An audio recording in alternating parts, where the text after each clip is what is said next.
Exercice 13. Choisis deux nombres positifs A et B.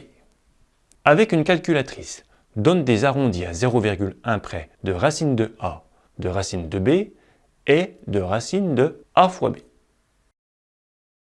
Que remarques-tu?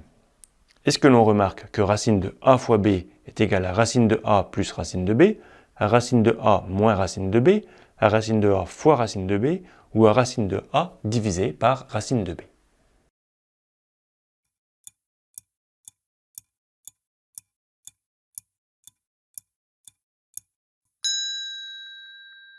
Il y a plein de corrections possibles pour cet exercice. Je vais choisir deux nombres positifs A et B, par exemple 12 et 23. Combien fait racine carrée de A?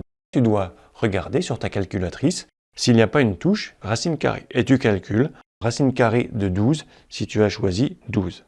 Racine carrée de 12, cela fait 3,46. Donc on va arrondir à 3,5.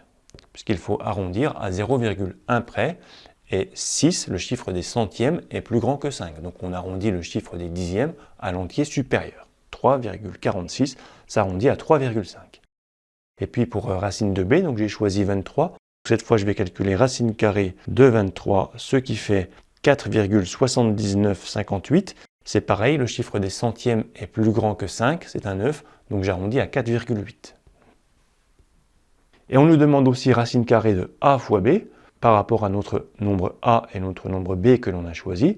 On doit calculer la racine du produit de A par B, donc la racine de 12 fois 23. Il faut déjà se demander 12 fois 23, ça fait combien? 12 fois 23, cela fait 276, et donc je calcule la racine carrée de 276. La calculatrice me donne 16,61, donc je vais répondre 16,6. Que remarque-t-on? Est-ce que 16,6, racine de A fois B, c'est égal à racine de A plus racine de B, 3,5 plus 4,8? Non, c'est trop grand, 16,6. 3,5 plus 4,8, cela fait 8,3. Donc ce n'est pas assez. Est-ce que c'est égal à racine de A moins racine de B? Non, on obtiendrait un nombre négatif, on n'obtiendrait pas 16,6. Est-ce que c'est égal à racine de A fois racine de B? On va tenter, 3,5 fois 4,8, on obtient 16,8. C'est à peu près ça, c'est pas tout à fait 16,6, mais c'est peut-être parce qu'on a fait des arrondis. Et puis, est-ce que c'est égal à racine de A divisé par racine de B?